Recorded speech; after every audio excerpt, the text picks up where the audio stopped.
Sholat subuh berjamaah di Masjid Nabawi Madinah.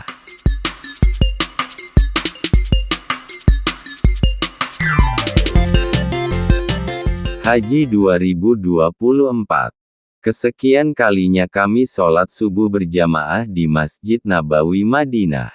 Kali ini datang lebih pagi dari biasanya dan tampak di dalam Masjid Nabawi masih banyak tempat yang kosong.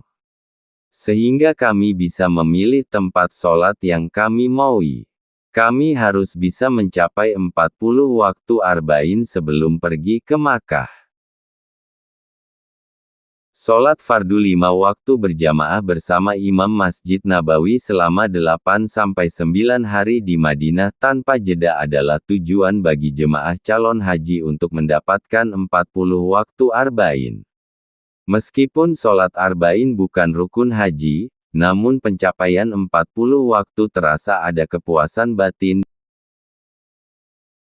Di Masjid Nabawi Madinah ini tempat bertemunya umat muslim sedunia yang sedang melaksanakan haji. Kami bertemu umat muslim dari berbagai negara dengan tujuan yang sama.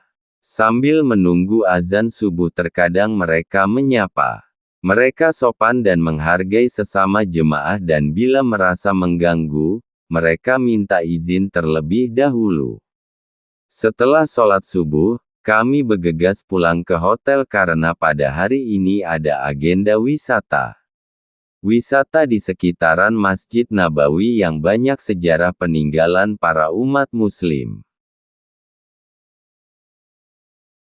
Setelah sholat subuh biasanya banyak yang antri untuk berziarah ke makam Rasulullah dan sahabatnya yaitu Abu Bakar As-Siddiq dan Umar bin Khattab. Ziarah ke makam Rasulullah kalau sesudah sholat subuh, bisanya barisannya panjang. Karena jam tersebut udara luar tidak panas dan antrian sampai mendekati pintu masuk Raudah, kembali ke pintu masuk ziarah. Panjang antrian masuk makam Rasulullah terlihat panjang dan padat. Begitu juga ketika memasuki pintu utama ke arah makam berdekatan dengan Raudah.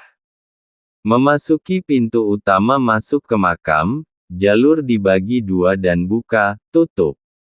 Akan ditutup ketika ada penumpukan dekat makam Rasulullah dan akan dibuka kembali ketika agak longgar. Makanya jangan kaget bila askar akan memarahi jamaah bila ada yang berhenti dekat pintu pagar makam Rasulullah. Harus berjalan terus secara berlahan, bila ada yang mencium tiang atau pagar berlebihan, pasti akan diusir oleh askar karena tidak dibenarkan. Itu gambaran ketika selesai sholat subuh, namun di siang hari setelah sholat zuhur, antrian tidak sebanyak waktu lainnya. Pada waktu mendekati jam sholat fardu, tidak ada ziarah. Lihat jemaah dari negara lain, mereka senang mendatangi kita ketika kita sedang membuat video dan mereka minta di-syuting. Sayang, kalau di area masjid tidak boleh terlalu lama waktu syutingnya. Kalau ketahuan askar suka ditegur, meskipun bukan waktu ibadah sholat. Tapi kalau sekedarnya saja itu tetap diperbolehkan.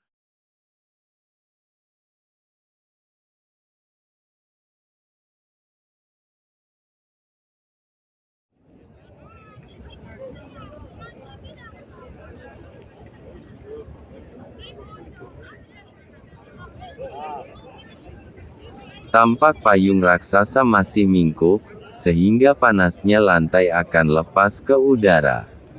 Meskipun di malam hari, di luar masjid terasa tiupan angin masih hangat.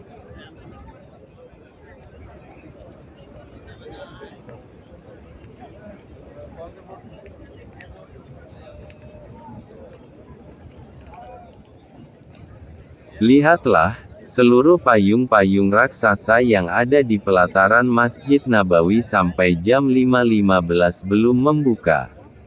Biasanya payung-payung raksasa itu akan mekar atau membuka sekitar jam 5.30 secara bersamaan, kecuali ada yang rusak tidak mau mekar. Tepat jam 5.30 waktu Arab Saudi, payung-payung raksasa itu mulai mekar secara berlahan. Kemudian diikuti oleh hembusan angin dari blower bercampur dengan semprotan air membentuk embun. Sehingga udara terasa dingin, namun ketika matahari sudah terbit dan berlahan udara panas akan naik, maka air embun tersebut sudah tidak terlihat. Ada kemungkinan embun menguap. Di pagi hari, pemandangan pergerakan payung-payung raksasa dan kubah hijau tampak indah. Di bagian luar masjid atau di sekitar pelataran Masjid Nabawi juga disediakan air minum, yaitu tinggal membuka keran. Air minum ini bukan air zam-zam tetapi air mineral disiapkan khusus untuk yang membutuhkan air minum. Di tempat tersebut sudah disediakan cangkir dan juga disediakan tempat pembuangan cangkir yang sudah dipakai. Cangkir tidak pernah akan kehabisan dan bekas cangkir juga tidak akan sampai berceceran. Karena ada petugas yang mengisi cangkir dan mengambil bekas cangkir untuk diangkut.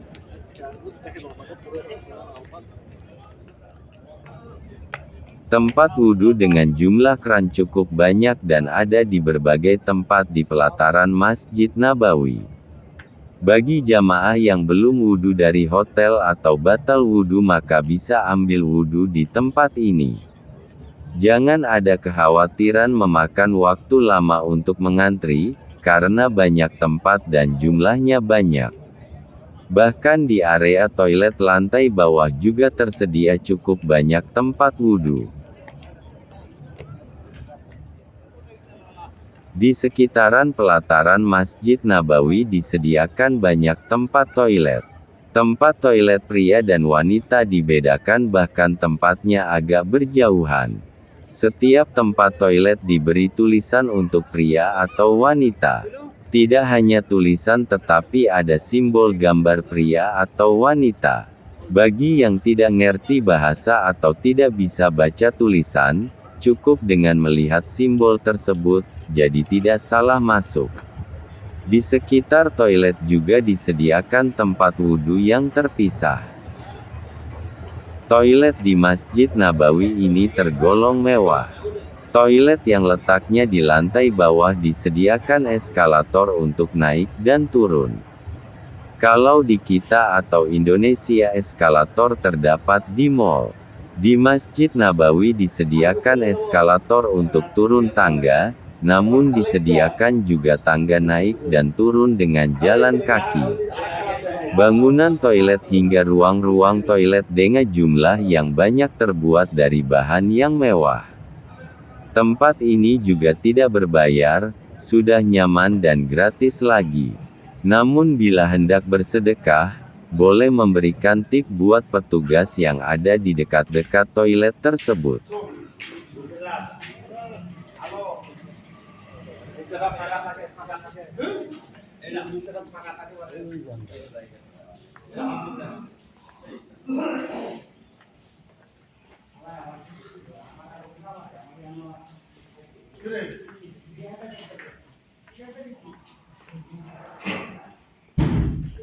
Di sekitar lantai bawah, sejajar dengan toilet adalah tempat parkir mobil-mobil jamaah yang datang sholat ke Masjid Nabawi ini. Di atas parkiran adalah lantai pelataran Masjid Nabawi. Selesai dari toilet dan akan ke pelataran Masjid Nabawi, cukup naik menggunakan eskalator. Eskalator ini jalan selama 24 jam.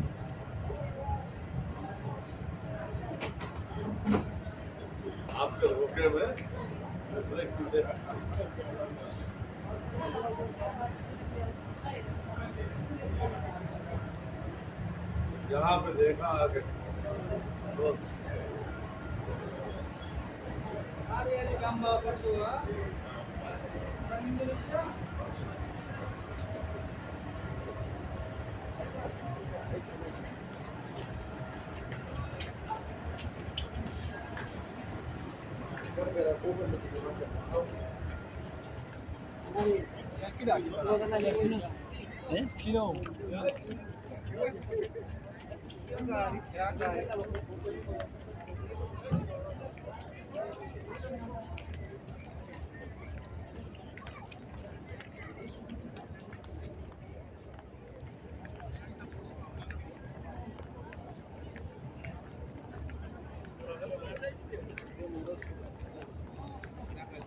Tampak payung-payung raksasa yang ada di pelataran Masjid Nabawi berkembang, hanya ada beberapa payung tidak mengembang.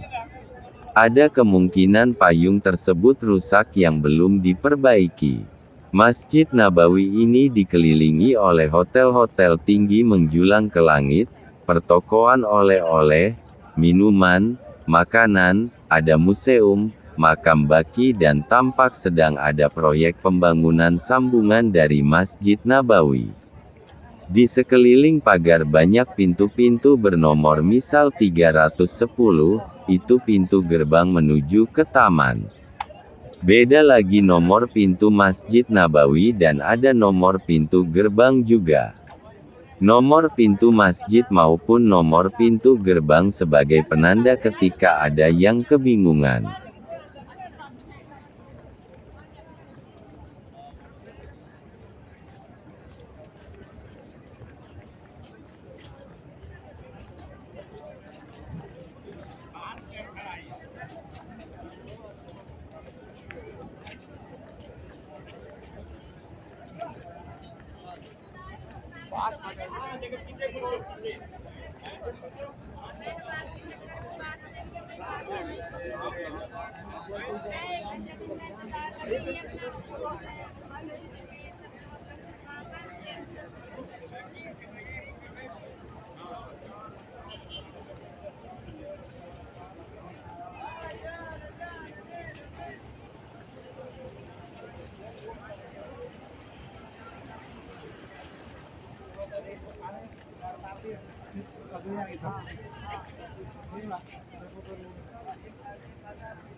Pulanglah ke Jakarta. Harusnya terus berjalan. Semua itu, ya kan? Tiap saat itu. Taman ini tampak masih baru dan terlihat baru direnovasi. Tampak pohon belum tinggi. Di taman ini juga sudah disiapkan tempat duduk-duduk terbuat dari semen coran. Letak taman ini tidak jauh dari Masjid Nabawi yaitu lewat pintu gerbang 310. Jalan terus, setelah melewati jalan masuk parkir bawah tanah akan ketemu taman ini. Tampak juga burung-burung merpati. Ada penjual makanan burung merpati, bagi yang ingin memberikan makan burung merpati, bisa beli dan menaburkan di lantai sekitaran taman. Burung-burung akan berdatangan menghampirin dan memakannya. Tak jarang jemaah calon haji ini, sengaja mengejutkan burung-burung merpati yang sedang makan itu. Burung akan berterbangan bersamaan, tampak indah dilihatnya. Dan burung merpati tersebut langsung kembali lagi untuk meneruskan makannya.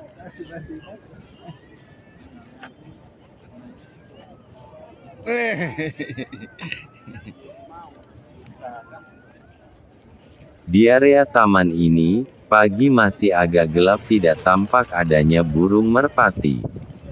Semakin terang, burung merpati ini mulai berdatangan dari segala penjuru. Semakin siang semakin banyak keberadaan burung-burung tersebut.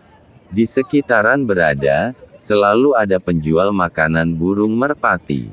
Ada beberapa orang membeli dan menaburkannya. Burung merpati menghampiri dan memakannya. Burung-burung merpati ini atau binatang apapun di tanah suci ini, kita tidak diperbolehkan membunuh atau menyakiti. Paling-paling sebagian jemaah menggoda agar berterbangan untuk hiburan saja. Tidak heran, merpati ini semakin banyak saja. Ternyata, keberadaan burung-burung merpati tidak hanya di tempat ini saja. Bahkan ketika kami pergi berwisata di lain tempat, terdapat banyak merpati juga.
इन्हें कितना है 100 का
Hotel tempat menginap calon jemaah haji dari KBIHU Darun Nadwah tidak jauh dari taman ini. Dan kami pulang pergi ke Masjid Nabawi selalu melewati Masjid Umar bin Khattab dan taman tersebut. Masjid Umar bin Khattab ini banyak dikunjungi umat muslim dari berbagai negara. Karena Masjid Umar bin Khattab ini memiliki sejarah kisah perjalanan Nabi Muhammad setelah hijrah di Madinah. Masjid Umar bin Khattab adalah salah satu masjid yang terletak tidak jauh dari Masjid Nabawi di Madinah yaitu sekitar 400 meter. Masjid Umar bin Khattab ini memiliki sejarah merupakan salah satu masjid tertua yang ada di Madinah. Masjid Umar bin Khattab ini didirikan oleh salah satu sahabat Nabi Muhammad yang bernama Umar bin Khattab. Masjid Umar bin Khattab awalnya sebuah tempat yang tidak berpenghuni di luar Madinah. Tempat ini dipergunakan sebagai tempat persinggahan para pedagang dan karavan yang melintas. Masjid Umar bin Khattab sekarang ini hampir tidak terlihat, karena bangunannya diapit oleh bangunan hotel-hotel tinggi yang menjulang ke langit. Masjid ini juga sudah tidak dipergunakan untuk sholat berjamaah lagi. Bahkan, awalnya saya tidak mengenal masjid ini. Padahal setiap hari melewati masjid ini ketika hendak sholat ke Masjid Nabawi. Setelah wisata bersama KBIHU Darun Nadwah yang membawa mutawif dan menjelaskan sejarah Masjid Umar bin Khattab, baru saya menyadarinya. Betapa terkenalnya Masjid Umar bin Khattab ini.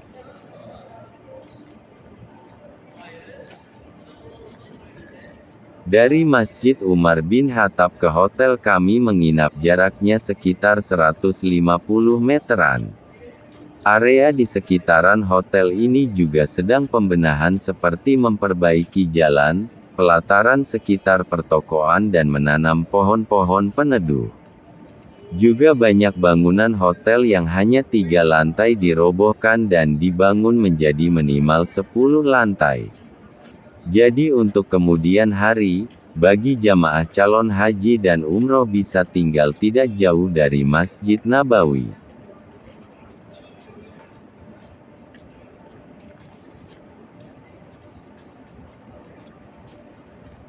Di antara hotel, pertokoan ini masih dalam tahap pembenahan terus. Jalan, pelataran dan menanam pohon peneduh. Beberapa tahun mendatang, pohon ini akan besar yang akan membuat area sekitar masjid akan menjadi sejuk.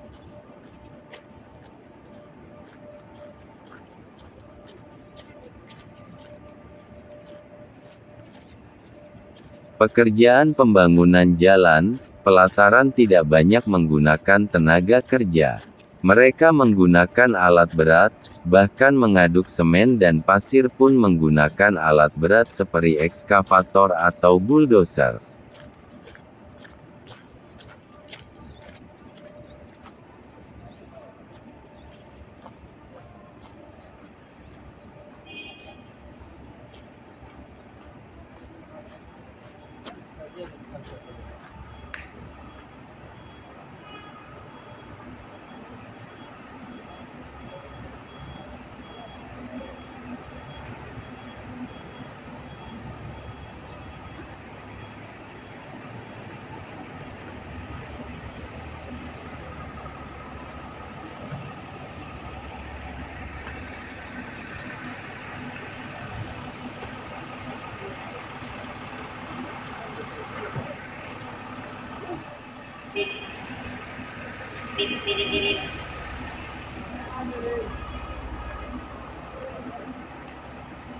عرفت بقى ان انت غلط كنت وقفت مكان ده اهو.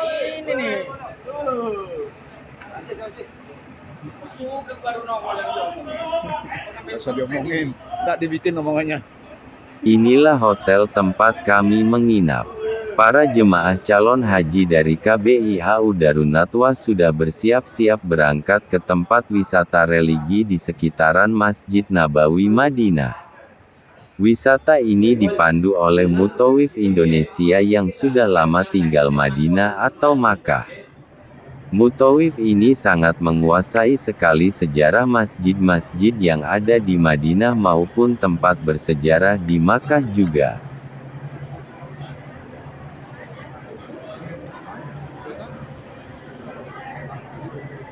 Kain Murah Jababeka adalah distributor kain katun, polimikro dan rayon printing maupun polosan bersertifikat halal, berkualitas dan termurah.